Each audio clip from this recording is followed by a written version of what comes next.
AORUS is now 3D printing motherboards. Maybe we can beg them for the files. Let's go check them out. Ladies and gentlemen, AORUS has got wood. Yes, they have their white 40th anniversary Infinity wood designed graphics cards here. So these are a new concept that were launched back in CES, which was the 5090. Now they've got the RTX 5080, but they've also got it in a wood edition. They've also got the Aero motherboard to complement it. So it's all the same specs, bells and whistles, but you can see that the white version itself has this lighter wood to complement those white accents, and they've got these nice little tabs that also complement that wooden accent. It's just a really nice, clean look. And I like that they're actually bringing this to the market. I'm liking this natural design. It's kind of going away from that RGB puke that has been invading us for the last 5 years or more. Yeah, it hasn't been good, has it? So we move over to here where the graphics cards on display. So the Infinity wood, let's pick it up.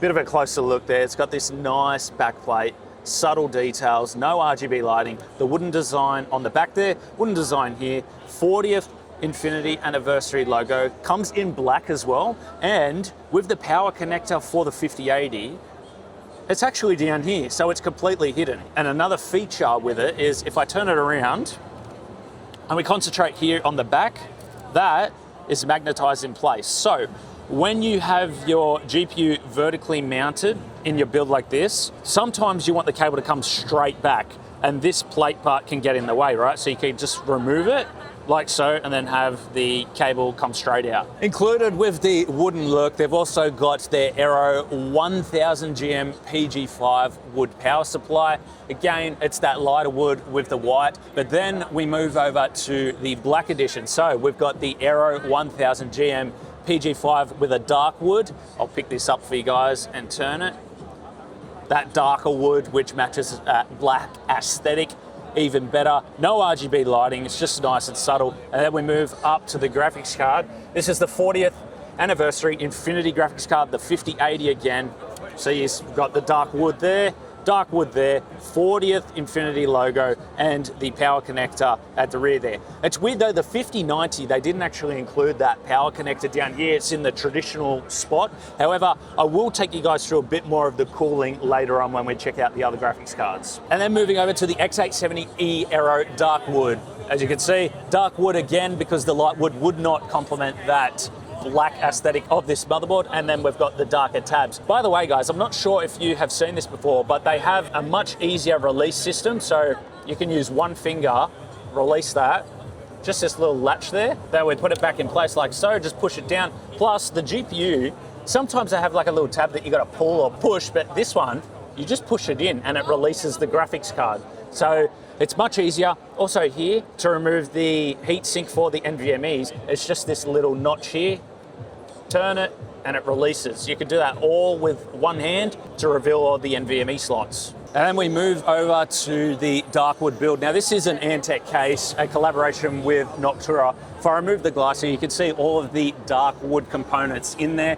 The 40th anniversary graphics card, the Aero motherboard in there, complements the Noctua fans and the Antec case. Now the cooling with these cards is no new concept. They essentially have 3 fans still, however, the PCB is custom. The PCB itself is actually in 3 separate sections, but we'll touch on that in a second.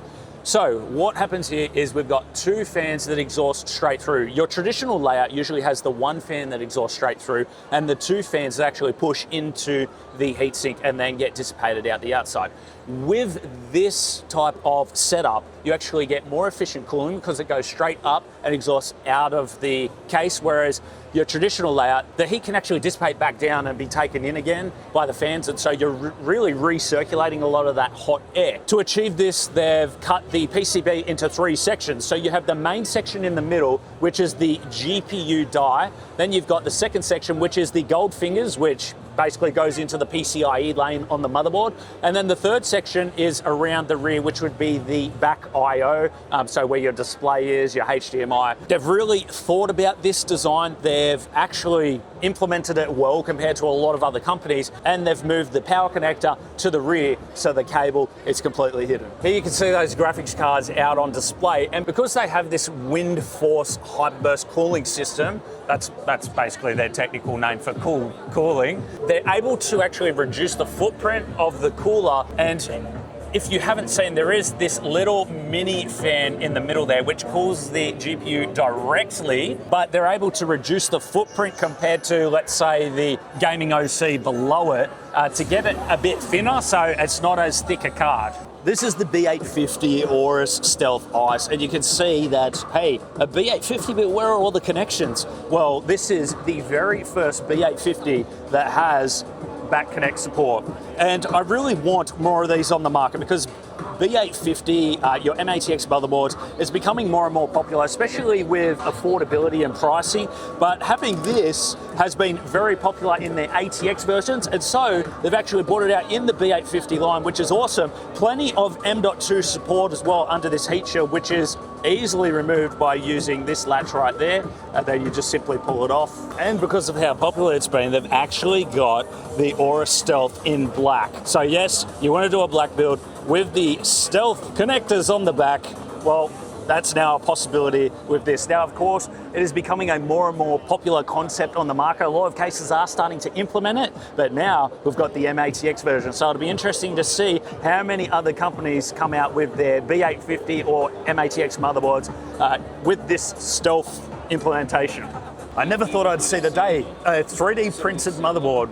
This motherboard right here took 3 days to print, and it uses a space-grade AI gyroid thermal material, which provides 44% more cooling than your traditional heat sinks. All of this right here is designed in a way that is more thermally conductive.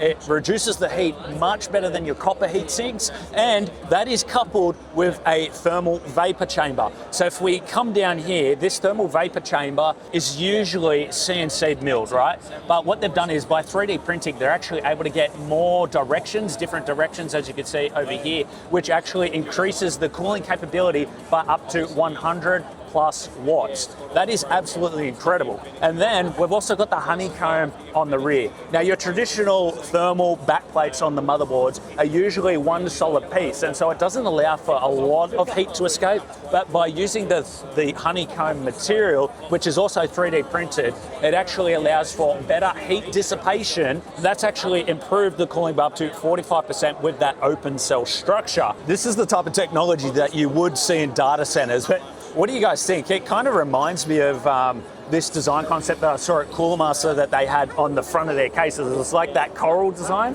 that naturally filters the ocean. Well, they've kind of got that implemented into the motherboard. But considering this is full of 3D printed metal, it feels actually light. I was expecting kind of like, imagine you got a copper block in your hand, but it didn't really feel that heavy. So I think it's pretty cool. The problem is the 3D printing takes 3 days. So how efficient is that if they were to bring something like this to the market? There's only 3 of these that exist at the moment, but I would imagine that with that coming to the market and taking 3 days to 3D print, something like that would cost a lot of money. Let us know in the comments though, guys, because this is such a cool concept. I love the idea. I love the cooling performance. However, they've got to find a way to make it a little more affordable for users, but I can see high-end people with extra money to burn purchasing this. Feature-wise, I mean, it's pretty standard. You know, there's nothing we haven't seen, but I just think it's a really cool concept for cooling. I could certainly see this being implemented more in the future if they could kind of refine the process and make it more available and more cost-effective for the individual. Imagine how cool the PCs that I could actually build with this. Imagine that full coral design, this motherboard, and we could try and see if we could do our own 3D printing to replicate this kind of design. I think that'd be pretty cool. What do you guys think?